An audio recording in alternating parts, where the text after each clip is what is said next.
नागपूर शहर पोलिसांच्या गुन्हे शाखा युनिट क्रमांक 5ने शांतीनगर परिसरात धडक कारवाई करत धोकादायक गॅस काळा बाजार उघडकीस आणला।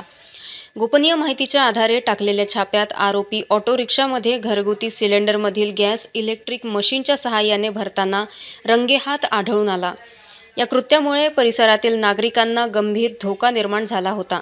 पोलिसांनी घटनास्थळावरून सुमारे 3,38,000 रुपयांचा मुद्देमाल जप्त करण्यात आला असून आरोपी विरुद्ध गुन्हा दाखल करण्यात आला आहे।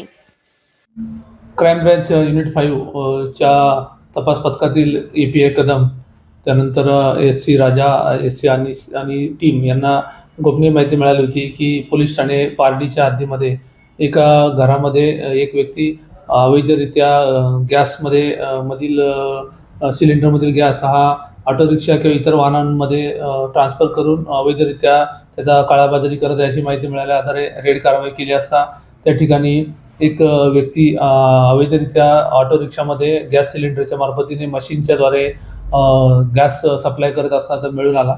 त्याला ताब्यात घेतले असता त्याच्याकडून आम्हाला एकूण 6 नग गॅस सिलेंडर घरगुती वापराचे SP कंपनीचे गॅस सिलेंडर मिळून आले। त्याचबरोबर एक मशीन मिळून आली, ऑटो रिक्षा मिळून आली आणि इतर साहित्य असं मिळून टोटल आम्हाला 3,38,000चा मुद्देमाल आम्ही ताब्यात घेऊन जप्त कारवाई करण्यात आली आहे। आणि यातील जो आरोपी आहे त्याचं नाव आहे राजन सुरतीलाल पटेल, वय 36 वर्ष, राहणार शिवमंदिरजवळ, प्लॉट नंबर 83, भवानीनगर, पोलीस ठाणे पारडी। अशा आरोपीला आम्ही ताब्यात घेऊन त्याच्याविरुद्ध कलम 287 भारतीय न्यायसंहिता, त्याचबरोबर कलम 3(7) इसेन्शियल कम्युनिटी ॲक्ट अंतर्गत पोलीस ठाणे पारडी या ठिकाणी आम्ही गुन्हा दाखल केलेला आहे। मुद्देमालचा आरोपी आम्ही पोलीस स्टेशनच्या ताब्यात देऊन पुढील कारवाई पोलीस स्टेशनच्यातर्फे करत आहेत।